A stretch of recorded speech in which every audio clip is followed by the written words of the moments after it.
शहर में बहुत ही ज्ञानी प्रतापी साधु महाराज आए हुए थे।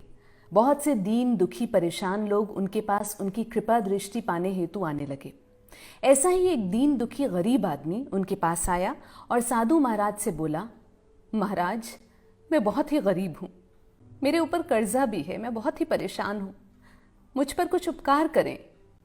साधु महाराज ने उसको एक चमकीला नीले रंग का पत्थर दिया और कहा कि ये कीमती पत्थर है, जाओ जितनी कीमत लगवा सको लगवा लो। वो आदमी वहां से चला गया और उसे बेचने के इरादे से अपने जान पहचान वाले एक फल विक्रेता के पास गया और उस पत्थर को दिखाकर उसकी कीमत जाननी चाहिए।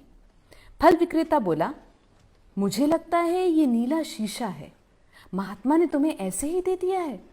हाँ, ये सुंदर और चमकदार दिखता है, तुम मुझे दे दो, इसके मैं तुम्हें 1000 रुपए दे दूंगा। वो आदमी निराश होकर अपने एक अन्य जान पहचान वाले के पास गया जो कि एक बर्तनों का व्यापारी था। उनसे उस व्यापारी को भी वो पत्थर दिखाया और उसे बेचने के लिए उसकी कीमत जाननी चाहिए। बर्तनों का व्यापारी बोला, ये पत्थर कोई विशेष रत्न है, मैं इसके तुम्हें 10,000 रुपए दे दूंगा। वो आदमी सोचने लगा कि इसकी कीमत और भी अधिक होगी और ये सोच वो वहां से चला आया। उस आदमी ने इस पत्थर को अब एक सुनार को दिखाया। सुनार ने उस पत्थर को ध्यान से देखा और बोला, ये काफी कीमती है, इसके मैं तुम्हें 1,00,000 रुपए दे दूंगा। वो आदमी अब समझ गया कि ये बहुत अमूल्य है। उसने सोचा, क्यों ना मैं इसे हीरे के व्यापारी को दिखाऊं।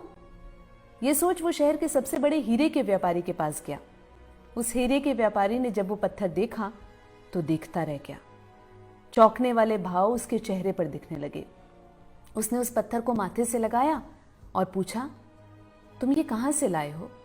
ये तो अमूल्य है, यदि मैं अपनी पूरी संपत्ति बेच दूं तो भी इसकी कीमत नहीं चुका सकता।